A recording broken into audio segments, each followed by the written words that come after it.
Assalamualaikum warahmatullahi wabarakatuh. Kami dari kelompok 5 akan memaparkan PPT kami yang berjudul Sejarah dan Perkembangan Ilmu Tauhid. Saya Fatir Syamir Stompul dan rekan saya Wahinadia Adinti Makfira. Baiklah, langsung saja kita mulai materi PPT kami. Baiklah, langsung saja kita memasuki pembahasan materi yang pertama, yaitu tentang definisi ilmu tauhid. Ilmu tauhid adalah ilmu yang membicarakan tentang sifat-sifat Allah dan sifat-sifat para utusannya yang terdiri dari sifat wajib, sifat yang pasti ada, sifat jaiz, sifat yang mungkin ada, dan sifat mustahil, sifat yang tidak ada. Selain itu juga membicarakan bagaimana cara menetapkan kepercayaan agama Islam dengan dalil-dalil nakli. Selanjutnya kita akan memasuki materi yang kedua, yaitu sejarah lahirnya ilmu tauhid. Ada beberapa faktor yang telah melatar belakangi lahirnya ilmu tauhid. Yang pertama, faktor internal, yaitu Al-Quran.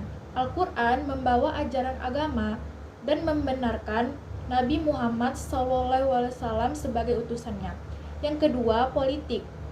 Peristiwa ini terjadi pada saat terbunuhnya Utsman bin Affan yang mengakibatkan malapetaka besar antara umat muslim, sebab sejak saat itu umat muslim mulai terpecah belah secara politis menjadi beberapa sekte. Yang kedua, faktor eksternal, yaitu kepercayaan non-muslim. Meluasnya kekuasaan daerah Islam ini diikuti pula oleh banyaknya orang-orang non-muslim yang masuk Islam. Yang kedua, filsafat. Perkembangan ilmu pengetahuan yang semakin maju mendorong dalam usaha penterjemahan buku-buku filsafat ke dalam bahasa Arab. Selanjutnya kita memasuki pembahasan yang ketiga, yaitu sejarah perkembangan ilmu tauhid dari masa ke masa. Yang pertama, pada masa Nabi Muhammad SAW.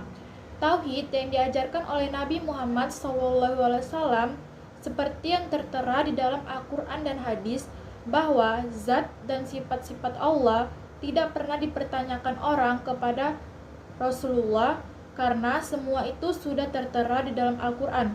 Yang kedua, pada masa Khulafaur Rasyidin. Setelah Nabi Muhammad SAW wafat, masa pemerintah ini dimulai saat Abu Bakar diangkat menjadi khalifah atau penerus Nabi. Selanjutnya kita memasuki pembahasan yang keempat, yaitu sejarah pertumbuhan aliran-aliran ilmu tauhid. Yang pertama, aliran Khawarij. Khawarij adalah keluar, artinya mereka yang keluar dari barisan Ali. Yang kedua, aliran Syiah. Syiah dalam bahasa Arab artinya pihak, golongan, kelompok, atau pengikut sahabat atau penolong. C. Aliran Jabariyah. Kata Jabariyah berasal dari kata jabara yang berarti memaksa dan mengharuskannya melaksanakan sesuatu atau secara harfiah dari lafaz al-jabar yang berarti paksaan. Kata jabara setelah ditarik menjadi Jabariyah memiliki arti suatu aliran. D. Aliran Qadariyah. Menurut teori aliran ini bahwa manusia berkuasa atas perbuatan-perbuatannya. Manusia sendirilah yang melakukan perbuatan-perbuatannya baik atas kehendak dan kemauan dan kemampuannya sendiri. E. Aliran Mu'tazilah. Kata Mu'tazilah berasal dari kata itazala yang dengan makna yang berarti menjatuhkan atau memisahkan diri dari sesuatu. F. Aliran Asy'ariyah.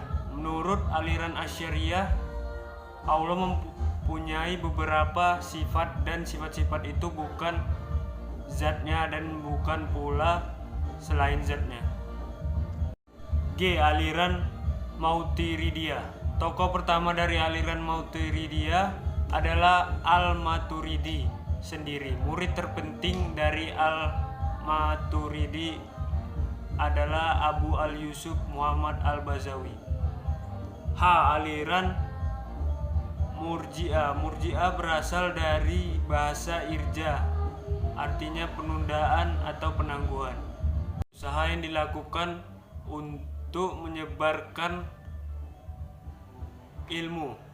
Yang pertama, fase Mekah. Tahapan dakwah secara sembunyi-sembunyi. Mekah merupakan sentral agama bangsa Arab. Di sana ada peribadatan terhadap Ka'bah dan penyembahan terhadap berhala dan patung-patung yang disucikan seluruh bangsa Arab. Dakwah secara terang-terangan. Langkah pertama yang dilakukan Rasulullah ialah dengan mengundang kerabat dekat beliau seperti Bani Hashim dan beberapa orang Bani Al-Muttalib dan Al-Muttalib bin Al-Manaf. Yang kedua, fase Madinah. Rasulullah bersama para sahabat melakukan hijrah Madinah.